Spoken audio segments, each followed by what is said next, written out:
Oke, masih bersama saya Budiman Tanurjo di satu meja di forum Bang Nurdin Halid. Bagaimana Anda mengantisipasi potensi atau peluang atau spekulasi bahwa putusan MK ini bisa berdampak pada elektoralnya Prabowo Gibran? Mas Budiman, dari pihak kompetitor pasti ada upaya untuk mengaitkan antara keputusan MK dengan pencalonan Gibran. Tetapi saya yakin itu tidak signifikan untuk mendowngrade daripada elektabilitas pasangan Prabowo Gibran. Kenapa? Karena kita menyongsong tahun emas 2004, Indonesia emas 2045. Butuh anak muda. Kita melakukan bonus demografi. Seperti kita pahami bahwa kurang lebih 60 masih angkatan kerja usia muda.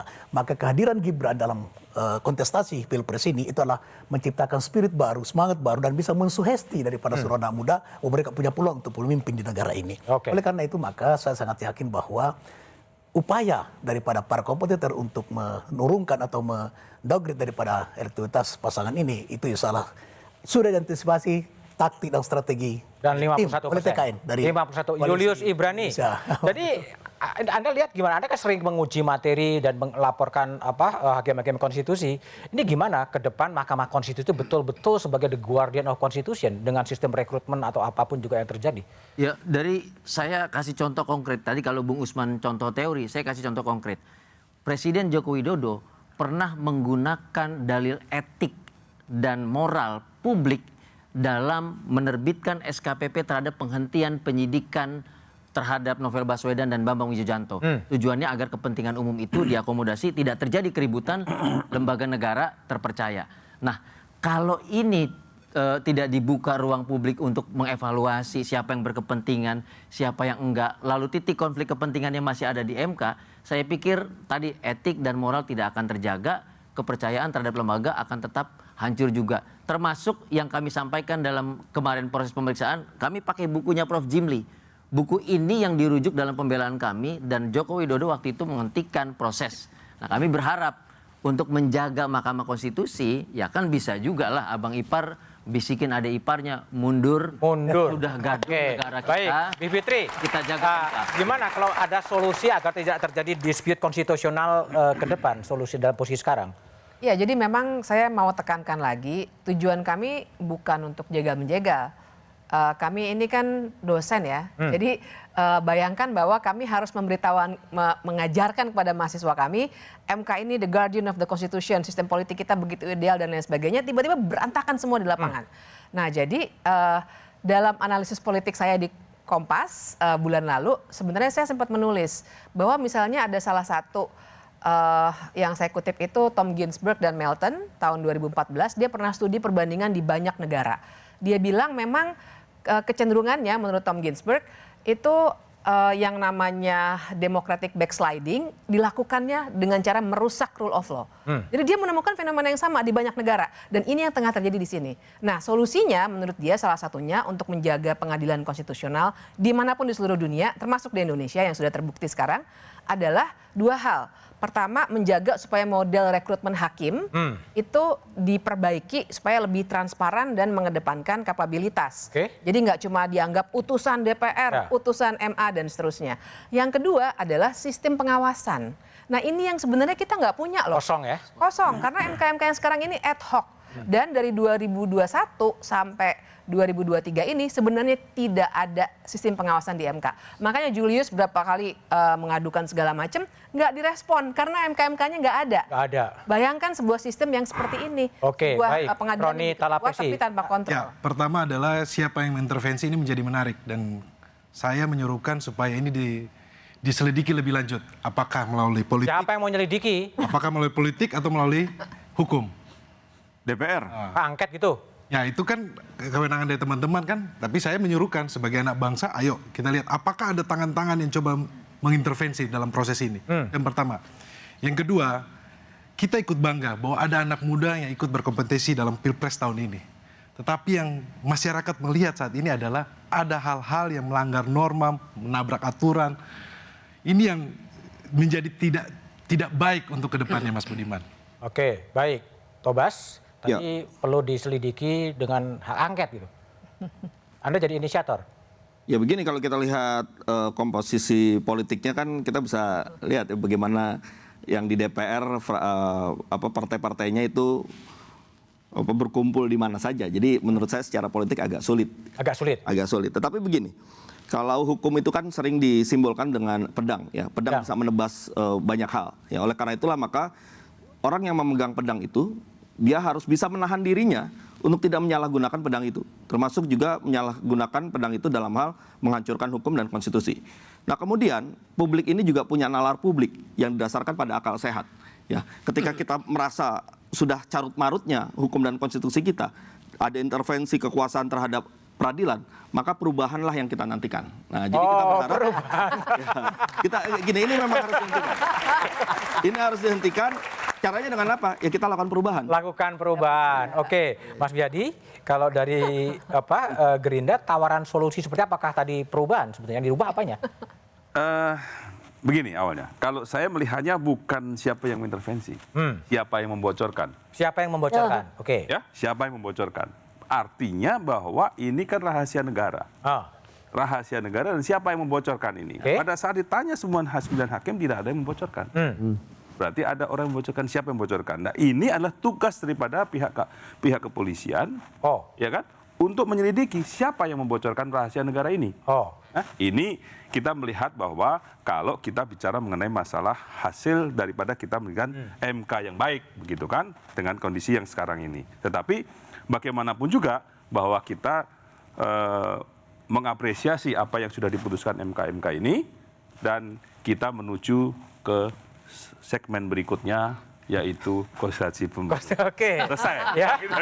Bang Afri, kalau Bang Yadi kan mengatakan siapa yang membocorkan, Roni mengatakan siapa yang mengintervensi. Nah, kalau PBB siapa yang apa?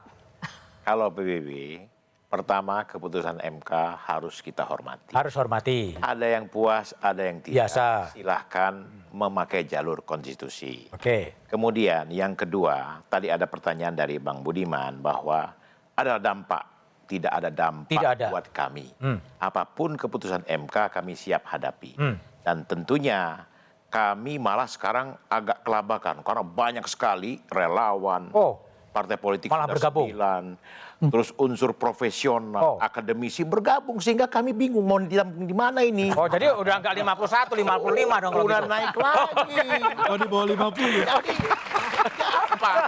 Jadi tidak ada yang kita risaukan. Gak usah dirisaukan. Nah, bagi teman-teman capres yang lain, marilah kita berkampanye dengan ketawa-tawa. Ketawa-ketawa, riang gembira. Tidak usah black campaign. Tidak ada intervensi. Silakan menggunakan semua kekuatan politik yang ada. Kalau mau cawe-cawe, Bang Roni, ya kita tahu PDIP kan menterinya juga masih banyak. Oke, baik. Ya. Oke, Kemudian juga Tidak boleh cawe-cawe. artinya Bang, semua ini instrumen di struktur kabinet Jokowi ini yang notabene adalah kabinet yang di bawah komando Pak Jokowi ini ada dari berbagai macam Partai parpol politik. dan capres. Oke. Di Amin ada PKB Nasdem. Kemudian di Pak Prabowo Kim banyak ada sekali. Golkar, ada PAN, ada Demokrat nggak ada loh, ya. Ada Gerindra. Terus di tubuhnya Ganjar ada lebih kurang banyak. Oke, baik Mbak Dani. Jadi kalau Mbak Dani lihat gimana, apakah memang punya dampak elektoral terhadap itu, dampak politik dampak politiknya bakal seperti apa pasca putusan MK ini?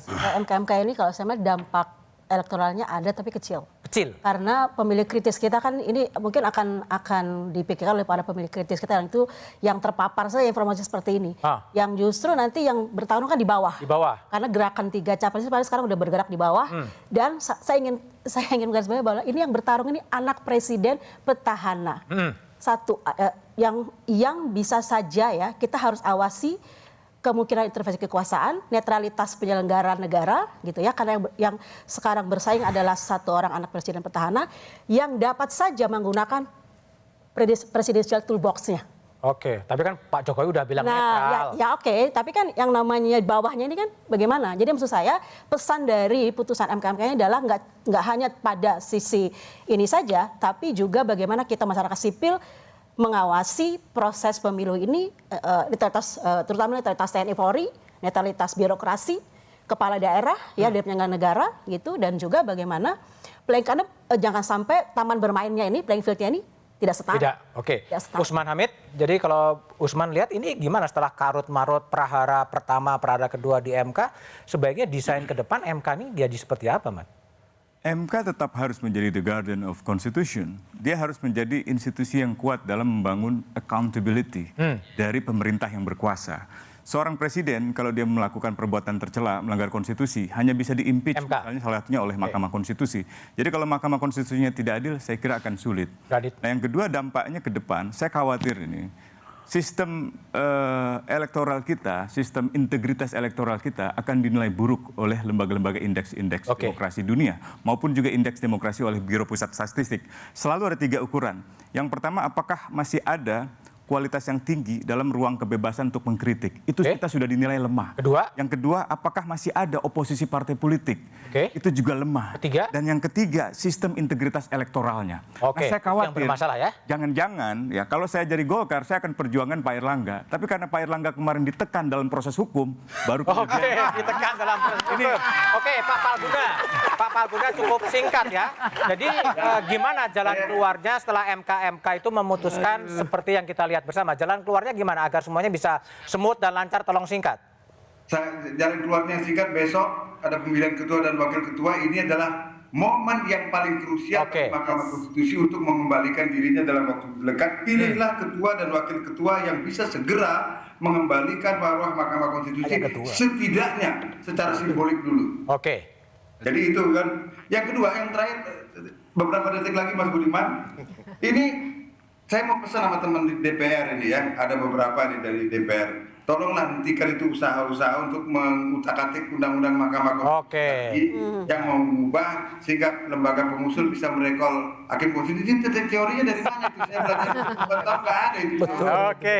Jadi dan yang terakhir justru yang paling dibutuhkan adalah breakdown dari ketentuan pasal 24 ayat 5 tentang syarat hakim konstitusi. Dia harus berintegritas, jujur, tidak tercela, negarawan yang menguasai konstitusi dan ketatanegaraan. Itu belas nggak ada penjelasannya detailnya lebih lanjut dalam undang-undang tentang Mahkamah Konstitusi. Mestinya kalau dilakukan perubahan, poin itu yang mestinya harus didetailkan. Terima kasih Mas. Baik Pak Made Palguna, baik semuanya, Julius dan Usman telah bergabung di satu meja The Forum. Pelanggaran etik secara kolektif 9 hakim konstitusi dan pemberhentian Ketua Mahkamah Konstitusi dari jabatannya menjadi sejarah hitam Mahkamah Konstitusi. Prahara untuk kedua kalinya di Mahkamah setelah prahara tahun 2013 saat Ketua MK ditangkap KPK menyampaikan pesan bahwa ada masalah kelembagaan serius di lembaga yang dihuni negarawan yang menguasai konstitusi. Butuh kedewasaan dan kearifan politik untuk bisa segera mereformasi mahkamah, untuk segera memulihkan marwah mahkamah sebagai penjaga konstitusi. Putusan mahkamah adalah final dan mengikat dan semua pihak patut menghormatinya. Problem legitimasi yang menyertainya biarlah dicatat sejarah dan disikapi secara dewasa oleh publik. Demikian satu meja The Forum, tetap saksikan Kompas TV untuk mengupdate informasi seputar pemilu hanya di Kompas TV, independen, terpercaya.